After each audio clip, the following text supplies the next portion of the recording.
Lección séptima de este tema quinto de la metafísica.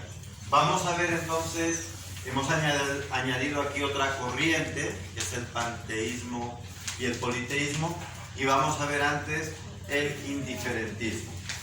El indiferentismo, algunos lo definen como un ateísmo que no dialoga.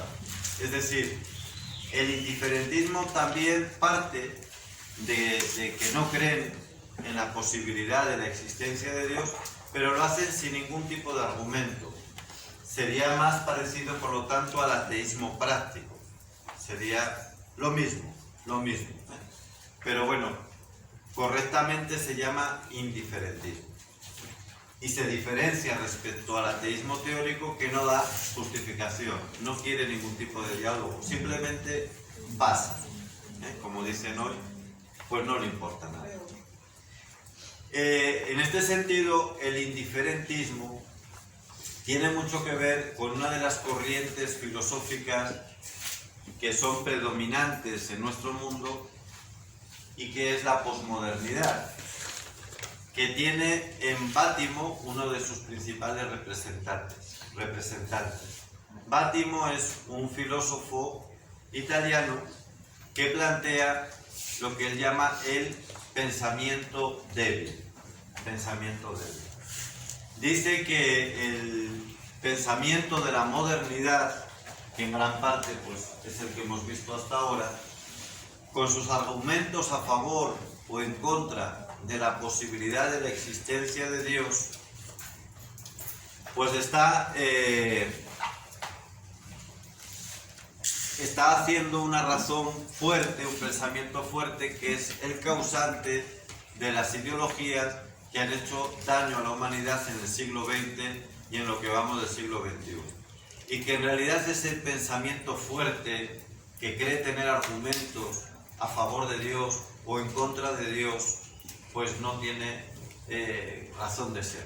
Entonces, ¿qué es lo que propone Bátimo y todos estos filósofos posmodernos como Habermas, por ejemplo? Ellos lo que plantean es que hay que ser más humilde, hay que aceptar que el pensamiento no tiene capacidad para tratar estos temas y simplemente, por lo tanto, el que crea en Dios, que lo viva también a nivel particular, y aquí vuelve, por lo tanto, a coincidir con la Ilustración, aunque desde posiciones contrarias, porque la Ilustración es pensamiento fuerte, y Bátimo, por ejemplo, la posmodernidad en general es pensamiento débil, pero al final coinciden en lo mismo, coinciden en que lo religioso no hay ni siquiera que tratarlo, que cada quien lo viva en el campo de su sentimiento, de su subjetividad, pero para nada puede ocupar un lugar importante en la educación, en la vida social, en la vida política, en la vida cultural. Por lo tanto, pues nos lleva otra vez a una respuesta falsa.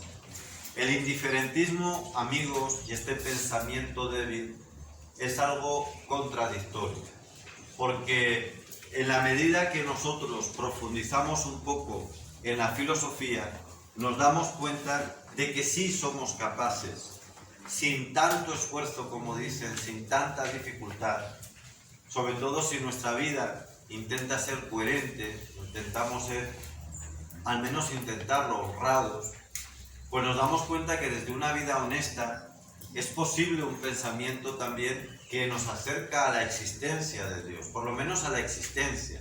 Luego a su naturaleza también podemos entrar en muchas características propias de la naturaleza divina, aunque luego ya sus rasgos personales es imprescindible una revelación.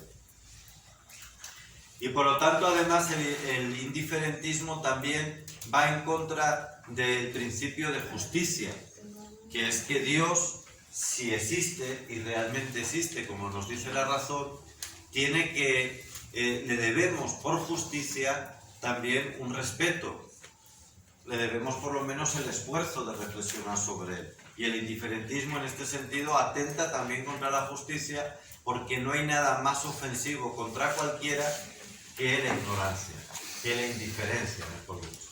Por eso dice el refrán, ¿no? No hay mejor desprecio que no hacer aprecio. ¿No lo han oído ese refrán? No hay mejor desprecio que no hacer aprecio. Que viene a decir, tú quieres molestar a alguien, muéstrate indiferente. Pues lo mismo, no hay peor acto de injusticia contra Dios que hacernos los indiferentes con Él. No por exigencia de justicia, por desarrollo de nuestras capacidades, es el primero de los temas que alguien debe tratar.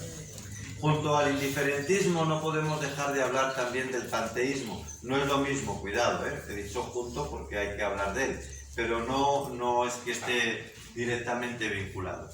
De hecho, el panteísmo lo que sí que está relacionado es con el politeísmo. El panteísmo, ¿qué significa? Vamos otra vez a la etimología. Pan no es la harina que se comercializa aquí, ni es el alimento del pan, sino que es pan. Significa todo. Todo, muy bien. Es un prefijo que significa todo. Y teísmo viene de Dios. Entonces, ¿qué es el panteísmo? Es la doctrina que dice que todo es Dios. Que la divinidad no es, por lo tanto, un ser personal distinto al resto de la realidad, sino que está en todo y que todo está en Dios. Y que todo tiene la misma naturaleza, la naturaleza divina, todo. Esto, de hecho, es lo que está en la base de las creencias de la humanidad prácticamente pues desde 600 o 700 años antes de Cristo ya había panteísmo, e incluso antes con el politeísmo también, porque en definitiva el politeísmo tiene mucha relación con el panteísmo. ¿En qué sentido? Porque el politeísmo es la idolatrización, la adoración de realidades naturales en las cuales tú crees que habita la divinidad. Bueno, pues, como el panteísmo. Está muy vinculado, no sé si ven el vínculo tan evidente. Por eso aquí es interesante, primero, que veamos que el panteísmo hoy sigue vigente, sobre todo porque aunque sea tan irracional, tan ilógico, sin embargo, como las culturas orientales, por ejemplo la cultura hindú y otras culturas orientales predominantes en países tan superpoblados, no, tan habitados, que es distinto, porque no hay densidad demográfica, pero sí hay muchos habitantes como India o China. En esos países, pues la tendencia mayoritaria es el panteísmo. Y en la medida que esa cultura nos está influenciando en Occidente, por eso hoy también hay mucha moda panteísta, incluso en Occidente. Mucha gente que dice, no, es que todo es Dios, es que la naturaleza es Dios, es que las plantas son Dios, todo es Dios. Eso es un error terrible, porque si todo es Dios, nada es Dios, porque Dios, por definición, es un ser supremo que ha creado todo. ¿Y cómo se va a crear todo por sí mismo? Es una contradicción. Entonces no habría creación, todo existiría desde siempre, que es en parte la doctrina filosófica de los griegos, la existencia de todo desde la eternidad. Por eso ellos tendían al panteísmo y al politeísmo. ¿Se entiende, verdad? En esto es importante también pues la crítica que hace un autor griego que es Xenófanes, que ya critica 500 años antes de Cristo, 540 concretamente, en el siglo VI antes de Cristo, critica el panteísmo y el politeísmo, Xenófanes de Colofón. Y junto con el politeísmo podríamos incluso también citar otra corriente que es prima hermana o morocha,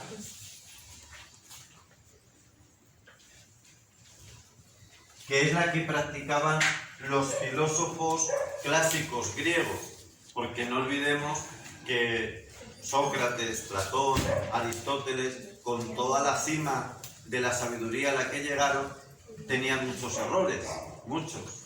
Uno de ellos era su politeísmo, pero para ellos no todos los dioses eran igual, eran más bien enoteístas. enoteístas. Y es una palabra que también etimológicamente ya nos dice lo que significa. Porque eno, ¿de qué viene? ¿Qué es el heno? ¿Qué es heno? ¿No han oído hablar de una grama que se llama el heno, que se le da a los animales? Entonces será creer que Dios es un heno. ¿Qué cosa es eso? No, eso es un juego de palabras. Alimento. ¿Eh? Heno significa uno. ¿Y qué es el enoteísmo? Es que dentro del politeísmo, es decir, crees en la existencia de varios dioses, pero dentro de esa multiplicidad de dioses hay uno que está por encima de todos, que es como el rey de todos los dioses, por así decir, el principio de toda la divinidad. Eso es el enoteísmo, que es lo más cercano al pensamiento, por ejemplo, de Platón, que siendo politeísta pensaba en la creencia de uno por encima de todos. Hasta aquí este tema.